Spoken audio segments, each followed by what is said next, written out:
Glórias a Deus. Obrigado, meu irmão, pela oração. Vamos agora para o momento das Escrituras. Não que os outros momentos não tivessem Escritura, né? Cantamos a palavra. Momento de oferta também embasado pela palavra. E agora em Hebreus capítulo 10, verso 23 ao 25, tá? Uma pequena sessão aí desta carta aos Hebreus. Então abra aí a sua Bíblia em Hebreus capítulo 10, verso 23 ao 25. O texto diz o seguinte, amados, na King James fiel aqui, a minha Bíblia. Fiquemos, pois, firmes em nossa profissão de fé, sem nos abalar, porque fiel é aquele que prometeu. Verso 24.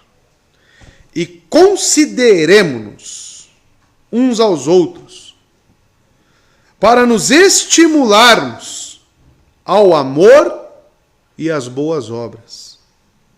Verso 25. Não abandonando a nossa assembleia, como é costume de alguns, antes exortando-nos uns aos outros, e tanto mais à medida que vedes que aquele dia se aproxima. Somente até aqui. Vamos orar e pedir que o Espírito nos dê o entendimento aqui apropriado das Escrituras, que os nossos corações sejam ricamente abundados, habitados pela palavra de Deus. Tá bom? Ore e peça isso ao Senhor. Deus eterno, nosso Pai, agradecemos ao Senhor por tudo que já fizemos aqui em Teu nome, orando, Deus, louvando, ofertando a Ti, que o Senhor receba, Pai de amor, a adoração de cada membro desta igreja, de cada irmão que aqui está, Deus. Agora pretendemos lhe adorar através das Escrituras aqui, Deus, que será pregada, exposta para o seu povo. Estamos diante da sua própria fala, estamos diante do seu próprio dizer. Pai, que possamos ter ouvidos espirituais para entender essa palavra. Que o Senhor, Deus, abençoe a sua igreja e o seu povo, pelo poder das Escrituras, Deus, pelo poder do Evangelho. E este é o poder de Deus. Cremos nas Escrituras, cremos no seu Filho amado, que adquiriu ela para nós, que pregou ela para o seu povo, e no Espírito Santo que aplica em nós, Deus. Que este, mais uma vez, esteja presente, que este nos ensine e nos mostre o caminho, exponha os nossos pecados, e assim cresçamos em graça e em sabedoria. Precisamos, Deus, da Tua palavra, que nada venha a nos impedir, que nada tire o nosso foco, mas apenas o Teu Espírito e as Escrituras permeiem os nossos pensamentos e corações. É o que eu te peço, Pai. Me ajude também na exposição, pois sou tão pequeno e tão pecador, Deus.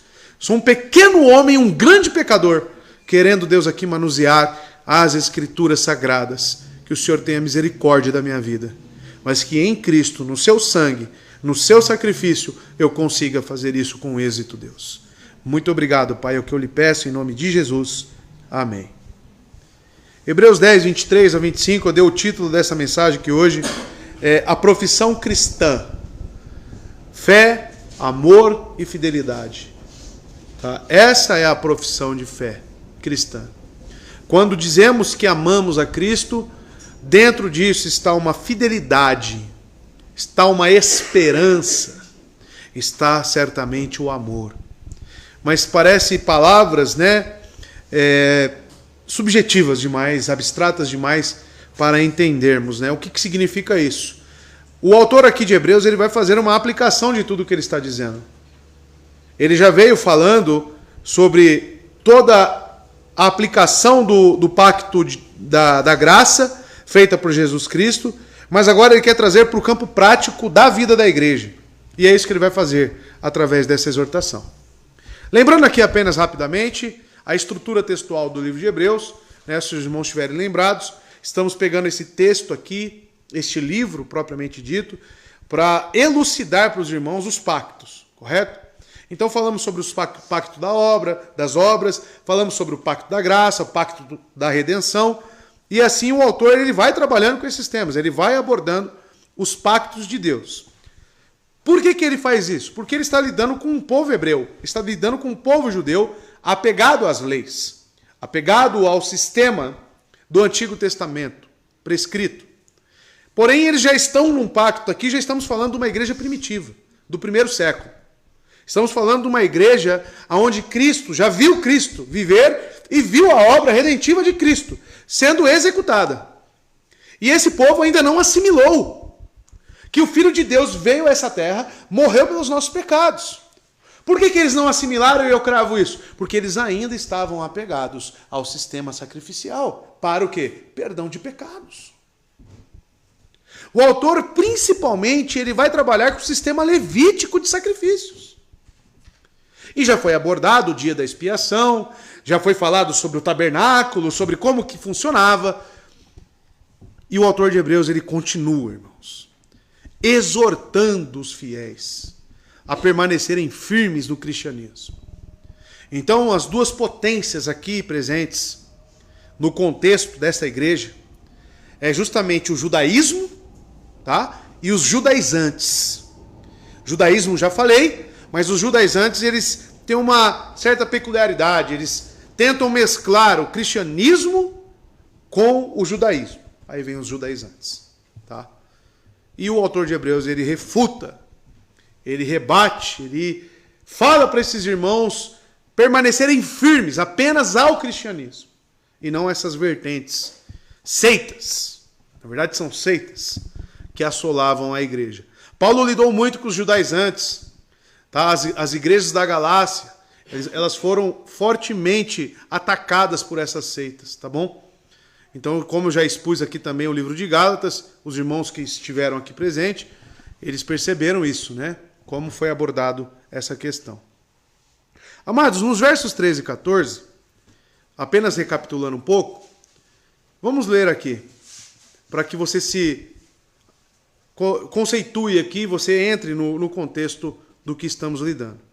O autor de Hebreus disse no 13 e 14, deste momento em diante, encontra-se à espera, até que seus inimigos sejam postos por escabelo de seus pés. Porque com uma só oferta, ele aperfeiçoou para sempre os que são santificados. Aqui ele falou sobre, ele nos remeteu a um dia. Ele disse que Cristo está aguardando para a sua segunda vinda. Então esse é o grande dia para o povo cristão. O que aguardamos é a volta de Cristo. Esse é um assunto muito trabalhado pelo autor de Hebreus. Hoje, novamente, no último verso 25, ele vai falar sobre esse dia. Mas veja que ele, mais uma vez, ele citou que pelos uma só oferta ele aperfeiçoou para sempre. Quem? Os que estão sendo santificados. Então é o já e ainda não. Salvos, porém ainda num processo de santificação. Isso é eu e é você, todos os crentes que estão vivendo, tá? Então uma marca distintiva do povo cristão é a santificação. Essa peneira, né, que tanto nos mói, a palavra de Deus que tanto nos confronta. Então, se você se sente confrontado quando a palavra é pregada, se sinta grato. Porque isso faz parte, marca característica do povo cristão. Agora, se você vai para a igreja e sai tudo bem, alguma coisa está errada. Se você ouviu a palavra e ela não te moeu, não pregaram a palavra para você.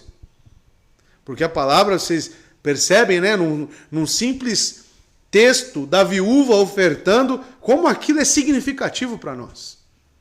Além do mais, essa carta inteira tem nos exortado, né? Então, amados, nos versos 13 e 14, o autor conclui a superioridade do único sacrifício de Cristo, que trouxe a santificação para os crentes. Nos versos 15 a 18, amados, é ratificado que o único sacrifício de Cristo foi prometido. Ele citou, estão lembrados, Jeremias 31. Vamos resgatar aqui o pensamento? Verso 15 ao 18. Dito o Espírito Santo, também nos é por testemunha, porque depois de haver dito, aí 2 pontos, aí veja a citação agora de Jeremias. Este é o pacto que farei com eles depois daqueles dias, diz o Senhor. Colocarei as minhas leis em seus corações e em suas mentes as escreverei. E de seus pecados e iniquidades não mais me lembrarei. Isso foi uma profecia dita em Jeremias 31. E o autor está aplicando isso por quê? Porque esse pacto, aqui prometido, ele já foi executado. Já foi cumprido. Então ele está utilizando para o povo judeu, apegado ao sistema sacrificial, está utilizando da palavra para provar que a palavra é real. Por isso que ele cita Salmos, estão lembrados? Salmo 95, ele citou, Salmo 40, ele já citou. Todos os textos do Antigo Testamento ao qual falavam de Jesus Cristo como substância, ele está falando, isso já se cumpriu. Isso já veio. Amados, não tendo mais necessidades de outros sacrifícios, amados, nós temos que olhar para o único sacrifício. Nos versos 19 a 22, chegando mais próximo de onde estamos, recebemos um encorajamento. Estão lembrados? Lá no verso, amados, 19 a 22. Tendo, pois, irmãos, ousadia para entrarmos no Santíssimo Lugar. Veja qual que é o meio para isso. Pelo sangue de Jesus. O único sacrifício. Por um caminho novo e vivo, que ele consagrou para nós através do véu, isto é, sua carne. Então aquele véu que se rasgou, o autor diz que é o corpo dele que foi moído. É isso que abriu o caminho.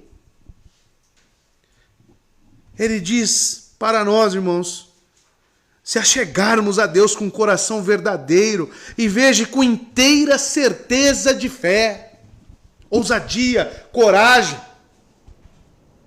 Então, amados, recebendo esse encorajamento, agora falaremos sobre a tríade que encontramos no cristianismo, no verdadeiro cristão, que é a fé, propriamente dita, a esperança e o amor. Porém, esses três pontos, fé, esperança e amor, isso gera em nós fidelidade.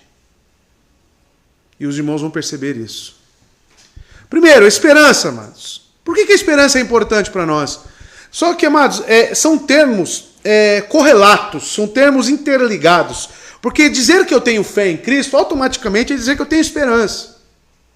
Quem tem fé ama, porque João diz que aquele que odeia seu irmão, a palavra não está nele, é mentiroso. Tá? Então ter fé automaticamente é ter amor pelas pessoas. É ter amor pelos nossos irmãos. Tá? Porque recebemos misericórdia e graça, irmãos. E isso reflete no nosso ser. Logo, não perdoar uma pessoa é algo incabível na vida de um cristão verdadeiro. Não existe. Porque ele recebeu misericórdia. Pode ter alguma dificuldade momentânea, mas o processo do Espírito Santo é justamente convencê-lo sobre esse pecado. Então, amados, esperança. A esperança nos guia. A esperança é o que guia o crente. A esperança é o que coloca os seus olhos para a frente, para o futuro. Pois nos fornece liberdade. Liberdade do quê? Vocês viram na EBD de domingo. Liberdade do medo da morte. Porque fomos libertos em Cristo Jesus. E Ele nos dá promessas de que quando morreremos, nos encontraremos com Ele. Ele mantém os nossos olhos em Jesus, que venceu o poder da morte. O que ele disse em João 16, nos últimos versos que pregamos aqui? Tem de bom ânimo, o imperativo, dizendo, pois eu venci o mundo. Ali ele fala, a esperança de vocês, o ânimo de vocês, a alegria de vocês está na minha vitória. Por isso que está no imperativo, não temos motivos para não estar esperançosos, porque o fato da cruz, a obra redentiva, ela foi concluída com êxito. Ele disse, porque com uma só oferta ele aperfeiçoou para sempre. Olha aqui, irmãos. A obra então foi concluída com êxito. Esse é o motivo para termos bom ânimo. Então, quando eu falei para os irmãos, se a vida dos irmãos virar de pernas para o ar, algo muito grave acontecer, como que o irmão que é crente vai permanecer, irmãos? Com bom ânimo. Vai permanecer seguindo em frente. Com base em quê?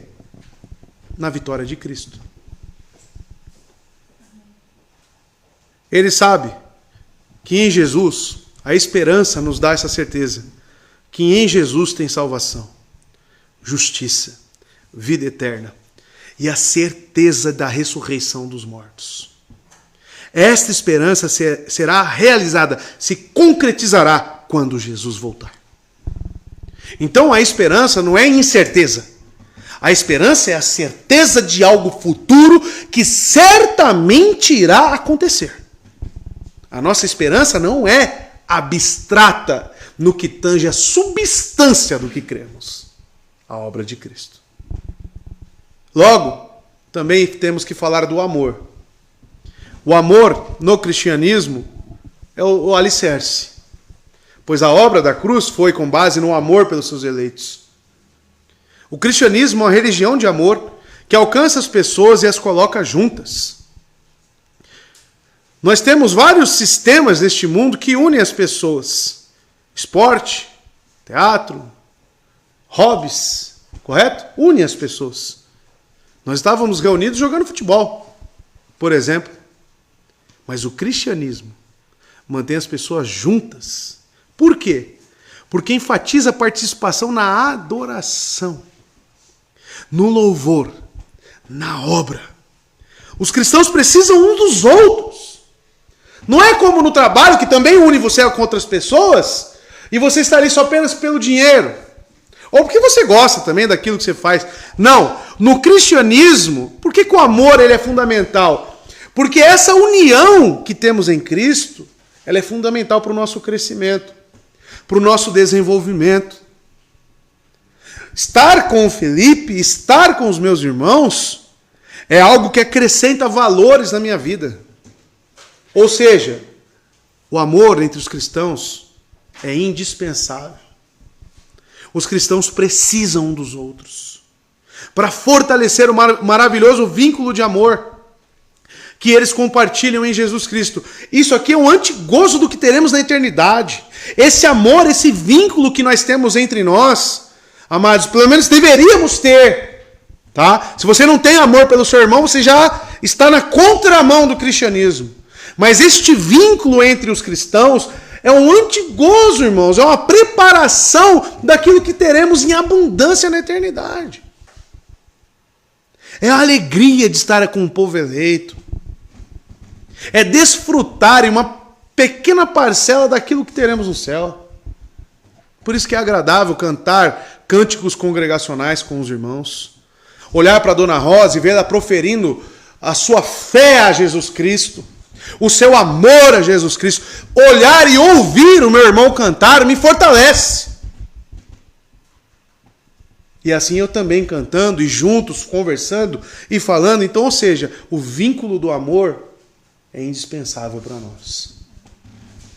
E a fé, que vem da raiz também da palavra, né? Fidelidade, está tudo incluso numa palavra só. A exortação do autor aqui, amados, é incentivar uns aos outros ao amor e precede suas observações sobre a frequência na igreja. Ele vai tratar sobre isso. Quando o crente vai ao serviço de adoração, que nem nós estamos aqui, ele expressa o seu amor a Jesus. Ele entende que Jesus é o cabeça da igreja. E que a vontade do cabeça é que o povo cristão esteja reunido. Amados, o cabeça da igreja está presente no culto. E por ele estar aqui, o nosso representante, aonde que está o seu povo? Que ele representa junto com ele. Dizendo isso de forma diferente, o cabeça da igreja não pode funcionar sem um corpo. O crente é parte do corpo de Cristo, o qual o Cristo apresenta a si mesmo como igreja radiante, sem mancha, sem ruga ou qualquer outro defeito, mas santa e inocente. Isso está lá em Efésios, capítulo 5, verso 27. Então, amados, o cristianismo ele pressupõe fidelidade. Ter fé em Cristo é ser fiel a Ele. Por isso existem os mártires. Nega Jesus, eu não te mato. Se você continuar com essa fé, eu te mato. E o crente verdadeiro, o que ele faz? Permanece falando e professando sua fé. Se morre pela sua fé, você acha que ele não se reúne pela sua fé? Então, amados, o autor vai trabalhar nesse aspecto também de fidelidade. Mas vamos entrar no texto para que a palavra fale a nós e aos nossos corações. Utilizando agora João Ferreira de Almeida, verso 23, vai dizer o seguinte: retenhamos inabalável a confissão da nossa esperança, porque fiel é aquele que fez a promessa. Retenhamos inabalável, ou retenhamos firmemente. Amados, no versículo precedente, o escritor disse aos leitores para se aproximarem de Deus, vamos lembrar, amados? Verso 19, tendo, pois, irmãos, ousadia para entrarmos no Santíssimo Lugar. Agora, com essa ousadia, ele fala, ele exorta a igreja. O quê? Aguardar firmemente a esperança que professamos. Na passagem precedente, ele introduziu os conceitos, amados. No verso 22, ele falou sobre batismo. E falou também sobre remissão de pecados. Vamos lembrar, verso 22? Cheguemo-nos com o coração verdadeiro, inteira certeza de fé, tendo o coração purificado da má consciência e o corpo lavado com água pura. Ele tocou no assunto aqui de batismo. E o que é o batismo? O batismo é uma pública profissão de fé. O batismo é anunciar, é cumprir as ordenanças de Cristo e dizer: aqui, mundo, olhe para mim, testemunhas, mundo, eu morri para as coisas desta era. Eu não sou mais escravo de Satanás. Eu agora morri para mim mesmo e renasci para Cristo. É uma pública profissão de fé. E como que ele entra no verso 23? Retenhamos. Ele está falando para crentes, está falando para nós. Você que é batizado, você que professa Cristo, ele está exortando a cada um de nós a permanecermos com as nossas profissões de fé firmes, inabaláveis. Aquilo que você professou um dia não pode ser esquecido. Aquilo foi um voto. Aquilo foi um voto de vida. Que você viveria para Ele, em honra a Ele, e não mais para você. Isso não pode ser esquecido. Nós não podemos esquecer daquilo para o qual nós fomos chamados, irmãos. O justo viverá ou seja, pela profissão que ele fez. A profissão de fé que ele falou que recebeu.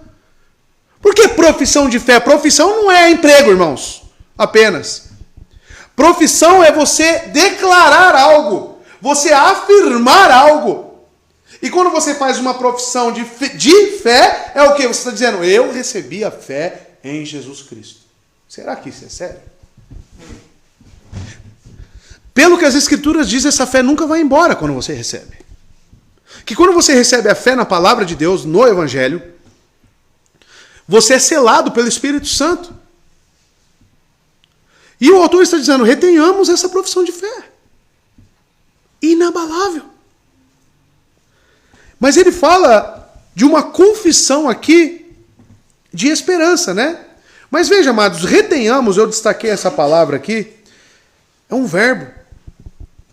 Esse verbo é um verbo subjuntivo, ou seja, existe uma possibilidade de acontecer ou não. A ideia que ele passa é, esse reter é somente para os eleitos.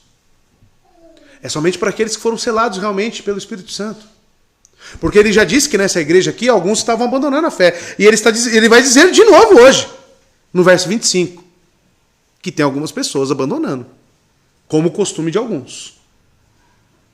Então, por que está no subjuntivo? Porque ele está falando para muitas pessoas e algumas ali não vão reter, certamente.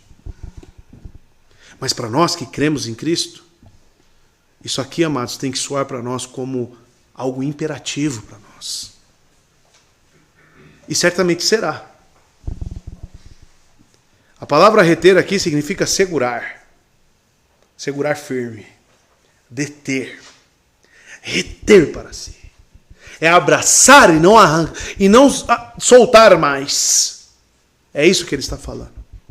a profissão da sua fé, você deve abraçar ela e continuar abraçado a ela. É isso que nós devemos fazer. Mas só qual é a nossa tendência, irmãos?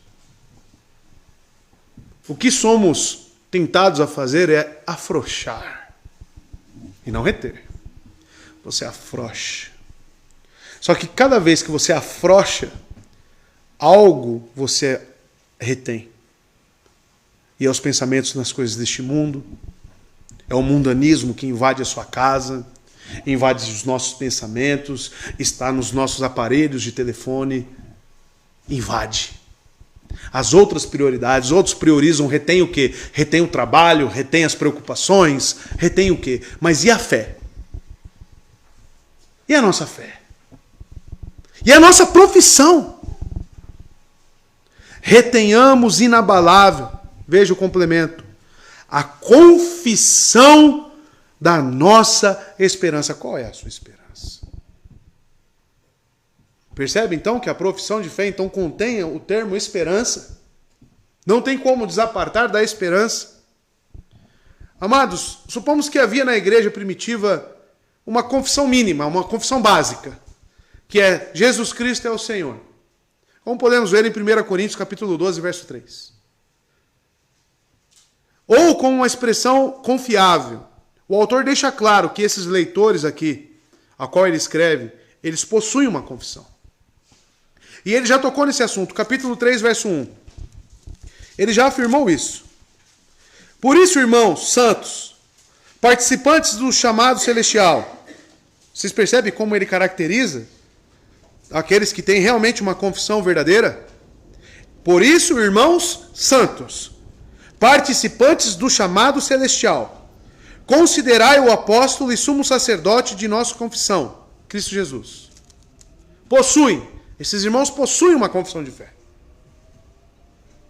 Eles possuem algo que eles declaram. E amados, o conteúdo dessa confissão deles, e nossa também, é a esperança de que Cristo cumprirá todas as promessas que fez. E que todos aqueles que professam o nome de Cristo, eles possuem essas promessas. O autor afirma que professamos a esperança. A esperança se apoia na fé e olha para o futuro. Uma coisa que você nunca pode fazer, irmãos, é como nós vimos em Gênesis, é duvidar do caráter moral de Deus. Quantas vezes as Escrituras nos afirmam que Deus não muda, que Deus não é homem para mentir, que Deus é imutável dentre os seus atributos. Então o que isso deve causar na sua mente, na sua razão? Porque a nossa fé é racional. De que aquilo que ele disse certamente se cumprirá. Nunca será perdido pelo tempo, pelo caminho. Nunca. Então as coisas podem acontecer, irmãos, mas nunca perca essa certeza de que ele permanecerá com a sua palavra. Porque ao pé que nós duvidamos, entramos naquela incredulidade, sabe? Ai, será que ele está comigo? Ai, estamos manchando o caráter moral dele. Não permita que a sua incredulidade manche o caráter moral de Deus. Não permita. Permaneça agarrado. Ah, vai vir as coisas, deixa falar, deixa vir as coisas, mas permaneça. O meu Redentor vive e o que ele disse certamente se cumprirá. Nada vai mudar esse fato. Isso é o que me mantém de pé, irmãos, todos os dias.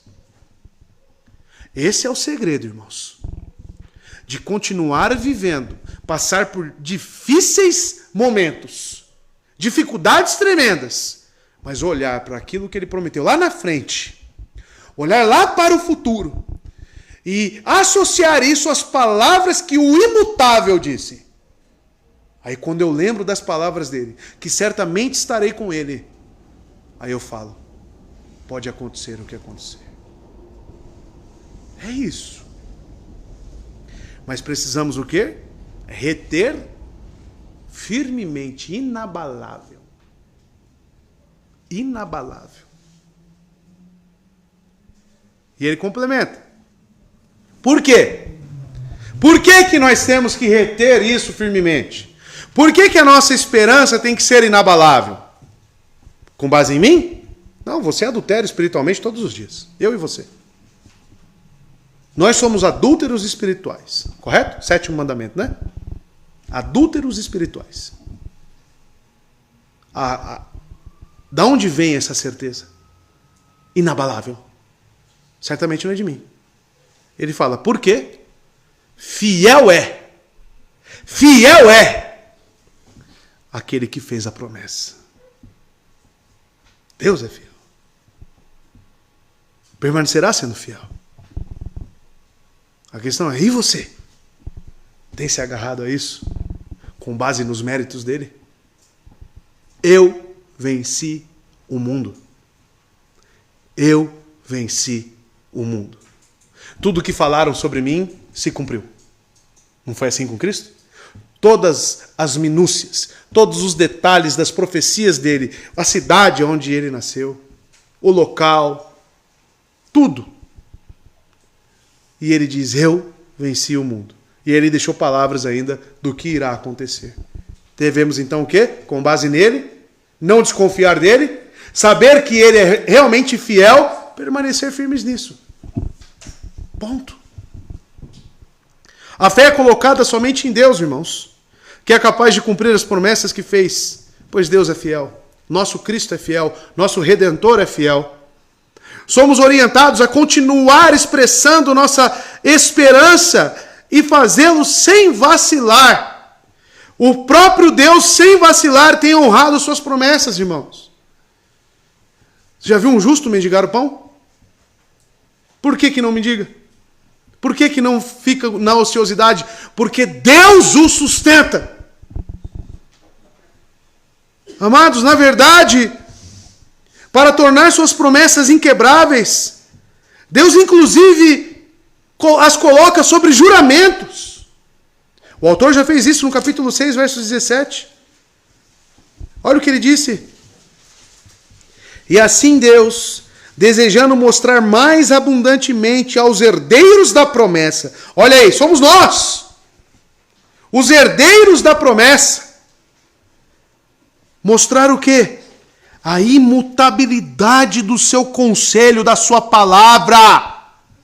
Confirmou-o com juramento, para que através de duas coisas imutáveis, na quais é impossível que Deus minta, pudéssemos ter uma poderosa consolação. Olha só, poderosa consolação, irmãos. Nós que procuramos refúgio aonde? Nas coisas? Aonde? No marido? Aonde você encontra refúgio? No trabalho? Aonde? No celular? Aonde? No joguinho? Aonde? Procuramos refúgio na esperança colocada diante de nós. Esse é nosso refúgio. E o refúgio está em Cristo, no que Ele fez pelo seu povo, irmãos. Porque é fiel aquele que fez a promessa. O Deus que salvou o crente mediante a morte sacrificial de Cristo, prometeu nunca deixar a alma que buscou repouso em Jesus. Nunca. E Deus é fiel, pois Ele promete ao crente, nunca te deixarei, nunca te abandonarei. Isso está lá no capítulo 13, mais para frente, quando o autor vai dizer, lá no verso 5, 13:5, sejam as vossas conversas sem cobiça, contentai-vos com o que tendes, porque ele disse, 2 pontos, olha o que ele disse, não te deixarei, nem te desampararei. Nós não estamos crendo em qualquer um. Nós cremos no Rei da Glória, no Santo dos Santos, no ungido de Deus. Verso 24. E consideremo-nos uns aos outros, para nos estimularmos ao amor e às boas obras. As duas palavras principais aqui, amados, é justamente considerar uns aos outros. E depois vai ser acompanhada por um substantivo, estimularmos, né? Que parece inicialmente um verbo, né? Mas no grego não está como verbo, tá? É um substantivo. Mas vamos por partes. E. Então tem uma partícula E aqui, né? Ou seja, que ele está acrescentando mais informação. Então, além de reter a nossa confissão, a nossa esperança em Cristo, firmemente, ele fala, devemos considerar uns aos outros. Então você começa a perceber que não basta você ter uma profissão de fé. Não basta você dizer que é cristão. Você também tem dentro desta fé outras coisas que começarão a surgir. E consideremo-nos uns aos outros. A palavra considerar aqui, ela é um verbo também no subjuntivo, assim como o primeiro que eu destaquei, de reter. Retenhamos. Por quê? Porque nem todos consideram uns aos outros. Tem pessoas que estão na igreja que não consideram ninguém, irmãos. Só consideram elas mesmas. Isso existe ainda hoje. Significa o que essa palavra considerar? Do grego katanoio. Significa observar atentamente, plenamente, observar plenamente. Considerar. Significa descobrir, perceber, estar atento. Ele está falando aqui aos crentes verdadeiros que retêm a pública profissão de fé genuína. Você deve estar atentos. Vocês devem ser perceptíveis. Eu falo para minha esposa às vezes, precisa ter feeling. Feeling, sabe o que é feeling? Sentir. A igreja foi feita para você sentir ela. Você tem feeling na igreja? Você consegue olhar para o seu irmão e saber se ele está bem ou se ele está mal?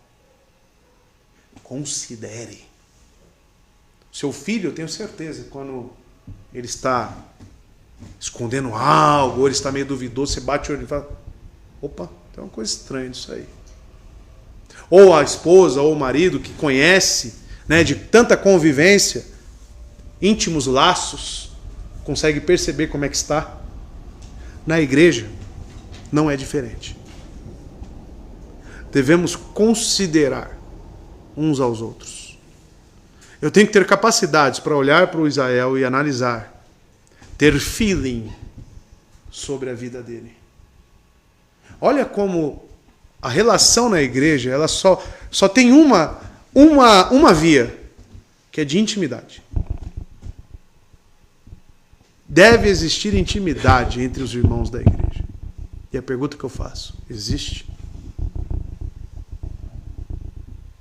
Existe a ponto de você considerar uns aos outros? Isso não é, eu tenho mais afinidade com um, está errado. Consideremos-nos uns aos outros. Você tem que ter afinidade com todo mundo. Você não pode falar em certo aspecto com Felipe e com outro não. Pastor, mas existem níveis de maturidade espiritual. Mas você tem consideração pelo aquele irmãozinho? Você está próximo dele? Você tenta isso? Você tem feeling sobre isso? E isso é expressar o amor. Expressando o amor, essa é a terceira exortação e a terceira virtude da tríade da fé, esperança e amor. Anteriormente, na epístola, o autor elaborou sobre a tríade, né? No capítulo 6, verso 10 a 12. Vamos lembrar? O que ele já abordou? 6, 10 a 12. Porque Deus não é injusto para que se esqueça de vossa obra. Olha só. Como tinha irmãos fiéis aqui e amorosos. E do trabalho de amor, que para com seu nome mostrastes, porquanto ministrastes aos santos, e ainda os servis. E desejamos que cada um de vós mostre o mesmo zelo, até a completa certeza da esperança até o fim. Mais uma vez, esperança relacionado com a vivência da igreja, com a fé recebida por Cristo. Para que não estejais ociosos, mas sejais seguidores dos que pela fé e paciência herdam, as promessas. Mas como esses irmãos viviam? Que o autor aqui, ele enaltece a atitude de alguns ali, pelo menos, que realmente cuidaram, ministraram, tiveram zelo. Amor. Então esse considerar aqui, amados, é o amor em prática.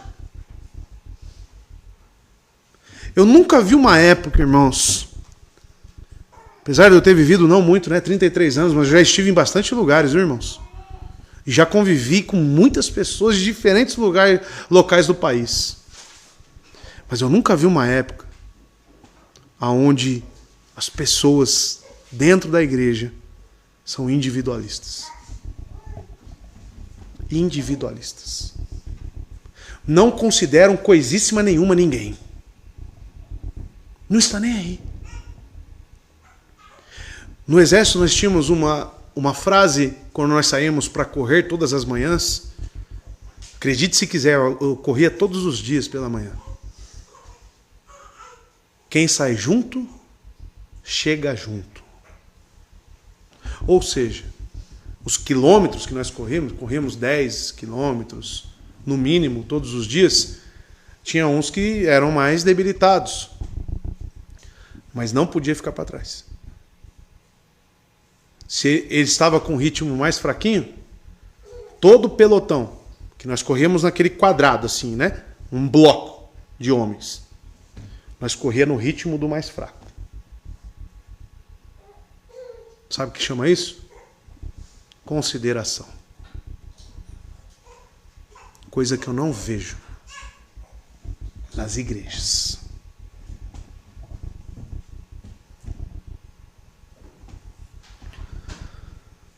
Amados, para onde estamos indo? O amor é comunal. Para o homem, o amor se estende a Deus e ao próximo.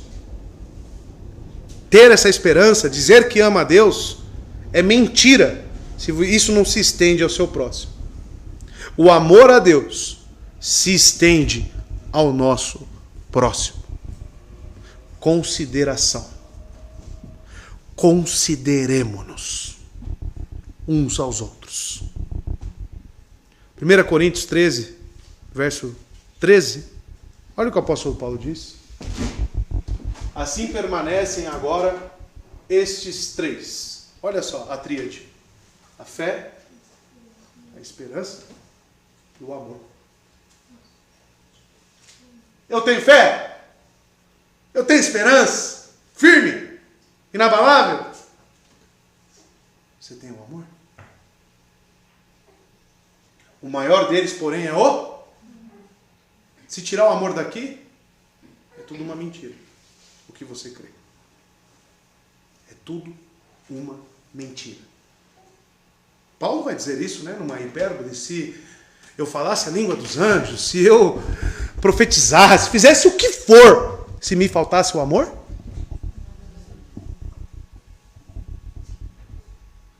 E como que eu sei que eu amo, meus irmãos? Você se preocupa, você considera, você caminha junto,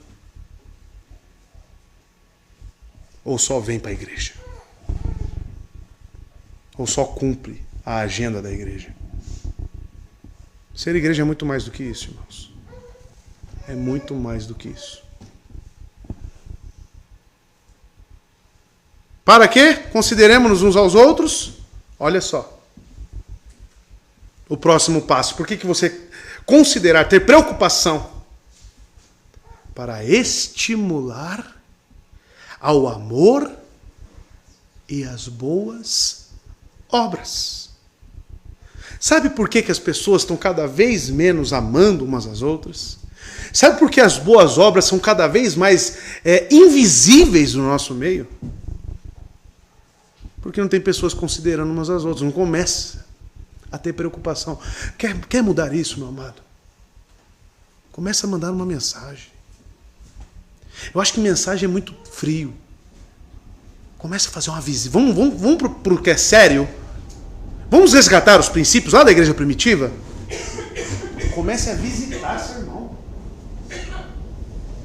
Vou levar um bolo aí, Elisê, na sua casa. Vai aí, a Ju. Pra gente conversar, ver como é que tá a vida, orar. Posso ir aí? No domingo já combina. Tentamos estimular aqui isso na igreja, essas visitações. Aí eu pergunto, passou pela mão do Felipe? Passou pela mão da minha esposa? Passou pela minha mão. Era fácil? Quase que impossível. Gessé também. Quase que impossível marcar visitas.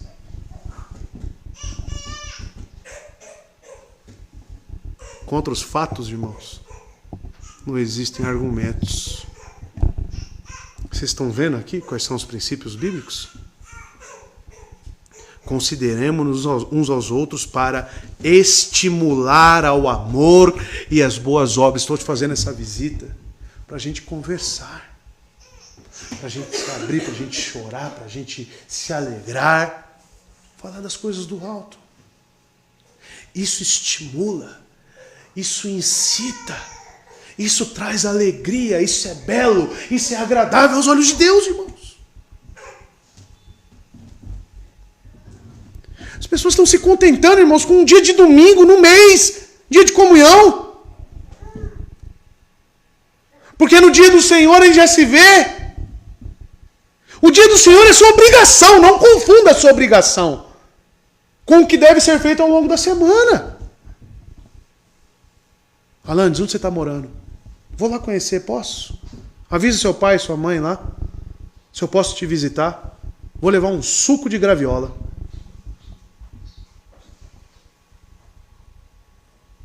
Qual foi a última vez que você fez isso? Os ímpios fazem isso. Consideremos-nos uns aos outros para estimular ao amor e às boas obras.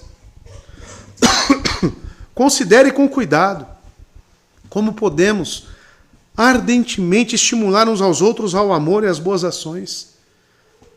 E você, perceba, ao fazer isso, a pessoa vai ficar, talvez no primeiro momento, ela vai ficar, puxa vida, fulano se preocupou comigo, hein?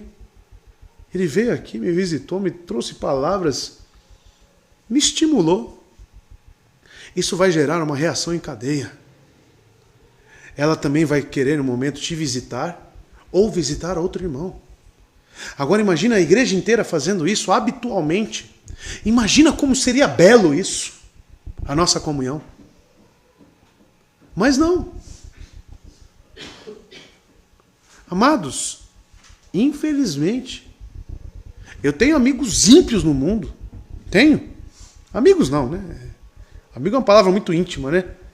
Mas pessoas que foram do meu convívio e hoje não são mais. Mas vira e mexe, eles me chamam, vamos comer um japonês juntos. Vamos na churrascaria juntos. Não vai ter bebedeira, mas vamos fazer algo mais light, porque eu sei que você não gosta. Pessoal do mundo. Pessoal do mundo. Às vezes o pessoal do mundo tem a minha pessoa, ou e você deve ter esse tipo de vínculo também com outras pessoas, e isso está acima do que os irmãos da igreja têm.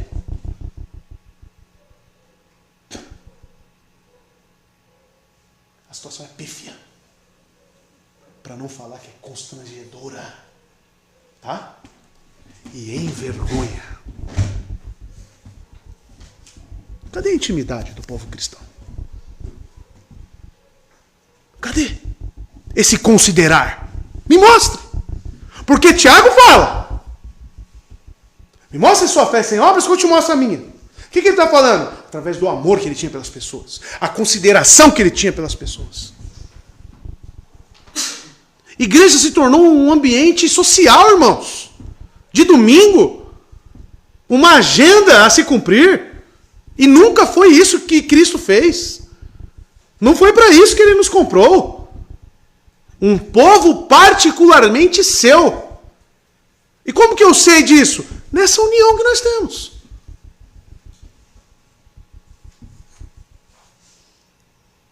Amados, coloque na sua mente para funcionar, coloque sua mente para funcionar, a fim de encontrar maneiras de provocar, no bom sentido, isso deve ser incitado, uns aos outros para aumentar suas expressões de amor.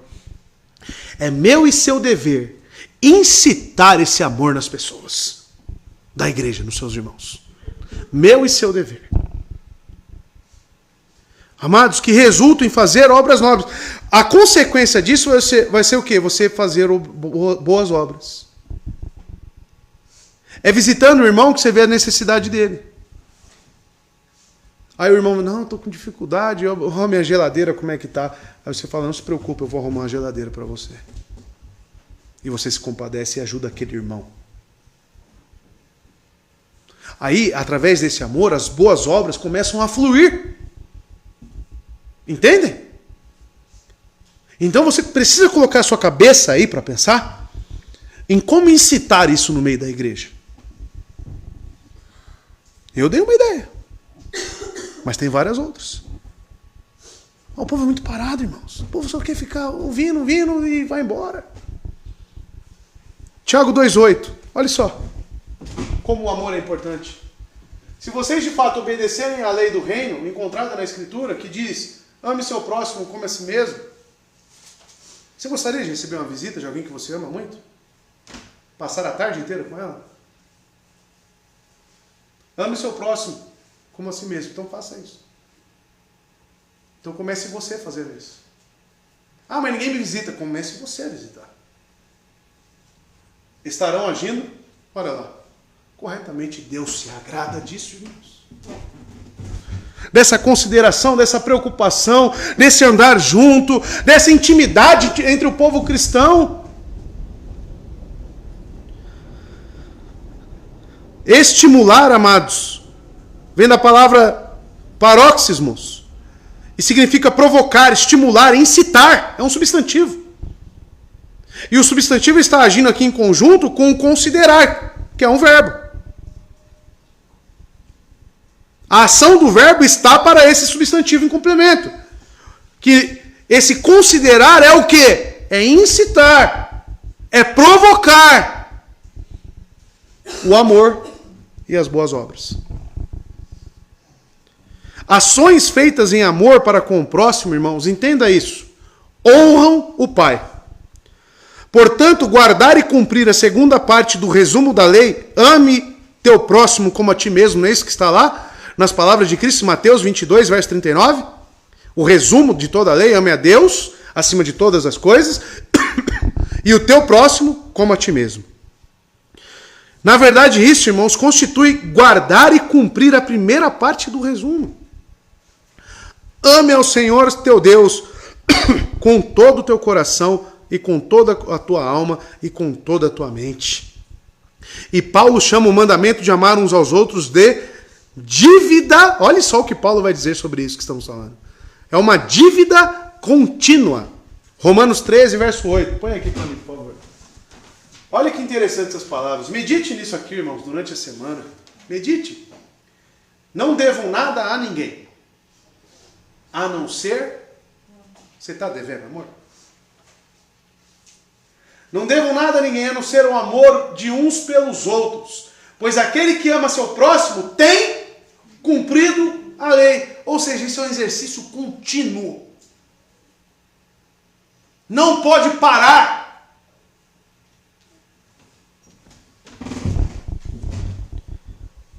E verso 25 e último. A consequência.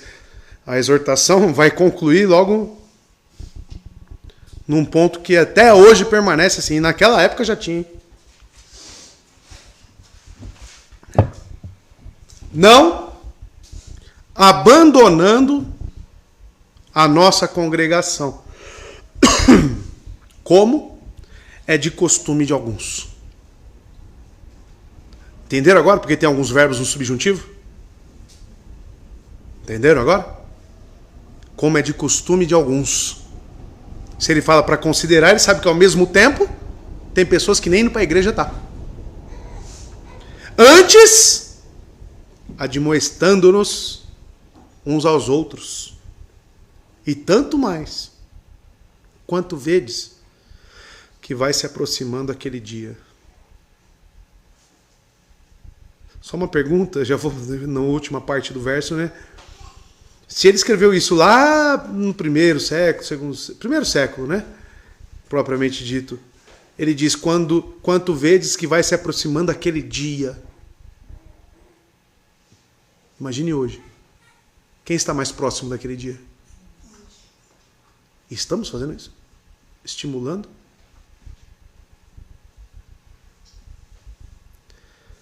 Mas vamos por partes. Não abandonando a nossa congregação. Abandonar aqui, amados, é um verbo, um verbo particípio presente ativo. O verbo particípio presente ativo, ele indica causa. Indica causa, tá? E qual que é a causa aqui? O sinal da falta de amor. Ou seja, que esse abandonar a congregação é um sinal, o quê? De que está faltando amor no indivíduo. Por isso que quando as pessoas se apartam da igreja, viram as costas para a igreja, somem, não dá satisfação nenhuma. Qual é a mensagem que ela está passando? Segundo a Bíblia. Não estou nem aí para vocês. Eu não me preocupo e não amo nenhum. Eu estou olhando para os meus problemas. Eu tenho que estar bem comigo mesmo para depois eu me preocupar com vocês. Ou nem isso, né? Ou simplesmente vai embora e não quer mesmo. Falta de amor. Uma das primeiras indicações de falta de amor de um cristão, para com Deus principalmente, lembra? Amor para com Deus reflete o quê? No amor para com o próximo. Então, uma das primeiras indicações de falta de amor do cristão para com Deus e para com o próximo é ausentar-se dos serviços de adoração. Ele abandona a obrigação comunal de participar desses encontros e exibe sintomas do quê? De orgulho e de egoísmo. Não se preocupar com a igreja, não amar os irmãos, o que vem em contrapartida com isso? Orgulho e egoísmo. Amados, nada justifica um crente estar apartado da igreja. Um crente que tem negligenciado a sua presença aqui junto com os outros crentes, ele tem que ser disciplinado. Disciplinado. Não tem motivos. Ah, não vou na igreja. Por quê? A não ser que seja por deficiência física, ou seja, algum estado na sua saúde. Fora isso, não tem motivo. Não tem motivo. Por quê? Primeiro, você ama a Deus. E você serve e adora a Ele neste lugar, junto com outros irmãos. E outro, a segunda parte do resumo dos mandamentos é: eu devo amor aos meus irmãos. Eu devo estar lá. Eu devo me preocupar. Eu devo considerar. Eu devo estimular. Crente que não vem para a igreja. Primeira coisa, já tem dificuldade para entender que é crente. Tá? Já tem que avaliar se é salvo ou não. Mas pode ser que esteja numa apatia espiritual, numa frieza, falta amor, falta...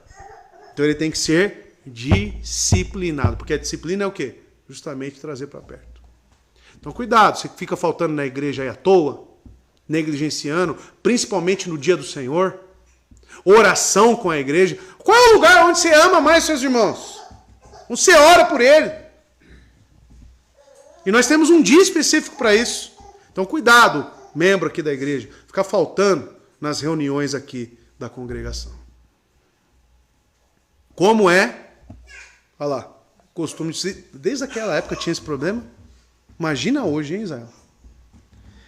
Aparentemente, alguns membros da congregação de Hebreus, né, aqui, mostram negligência em frequentar os serviços religiosos.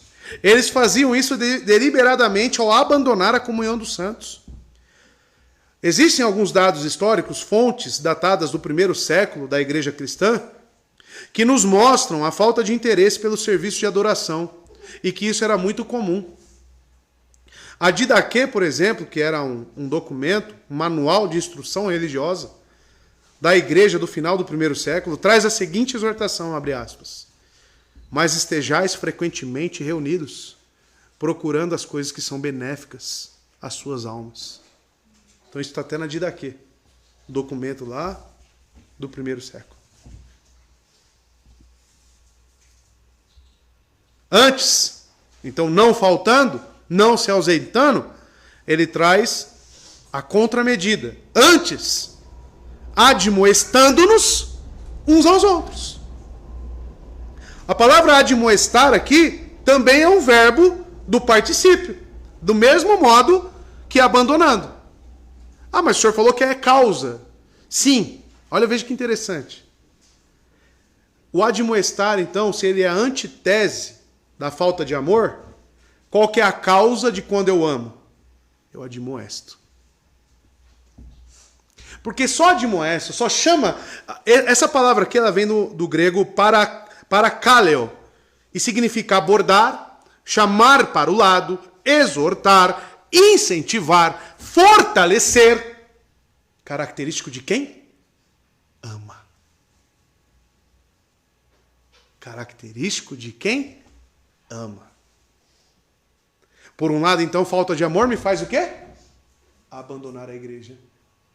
Agir com indiferença para a igreja. E por um lado, quando eu estou preocupado com a igreja, quando eu amo meus irmãos, o que eu faço? Trago para perto de mim, eu exorto, eu fortaleço, eu falo, eu visito. Está aqui, irmãos. Amados, em um capítulo anterior, o autor de Hebreus adverte os leitores para não seguirem o exemplo dos israelitas desobedientes no deserto. Vamos relembrar?